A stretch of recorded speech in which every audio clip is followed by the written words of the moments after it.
Hello അസ്സലാമലൈക്കും. കുറേ ആയി ഇഫ ചിക്കൻ എന്ന് കേൾക്കുമ്പോൾ എൻ്റെ അച്ഛ വന്നിട്ട് പറയുമ്പോൾ ഖലീഫ ചിക്കൻ ഉണ്ടാക്കി കാട്ടുന്നു. അപ്പോൾ ഖലീഫ ചിക്കൻ അല്ല അച്ഛോ ഇഫ ചിക്കനാണെന്ന് പറയുമ്പോൾ നമ്മ ഇഫ ചിക്കൻ ഉണ്ടാക്കി കാട്ടുകയാണ്. അപ്പോൾ അങ്ങനെ ഒരു ദിവസം നിൽക്കുന്നു നന്നായി ഇഫ ചിക്കൻ ഉണ്ടാക്കട്ടെ. അപ്പോൾ മക്കൾ പറയും നല്ല സ്പൈസി വേണം കേട്ടോ എന്ന്, ഉള്ളിൽ നല്ല സ്പൈസി വേണം എന്നാണ്.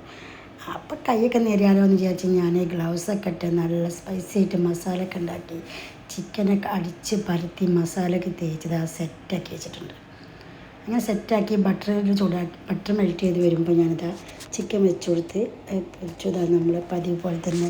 ഇഫ ചിക്കൻ്റെ മസാല ഒന്നും ഇപ്പോൾ ആർക്കും പറഞ്ഞു തരേണ്ട ആവശ്യമില്ല. യൂട്യൂബ് തുറന്ന ഫുൾ ഇഫ ചിക്കനുള്ളൊരു സമയം ഉണ്ടായിരുന്നു. അപ്പോൾ അതിക്ക് തന്തൂർ റൊട്ടിയും കൊടുക്കുന്നത് നല്ല അടിപൊളിയായിരുന്നു രണ്ടും കൂടി. സംഭവം യൂട്യൂബിലേക്കുള്ള പോലെ തന്നെ അടിപൊളി ടേസ്റ്റ് ആട്ടാ. ഇതുവരെയും ട്രൈ ചെയ്യാത്തവരുണ്ടെങ്കിൽ എന്തായാലും ഒന്ന് ട്രൈ ചെയ്ത് നോക്കണേ.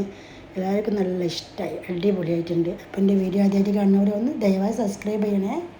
Bye bye.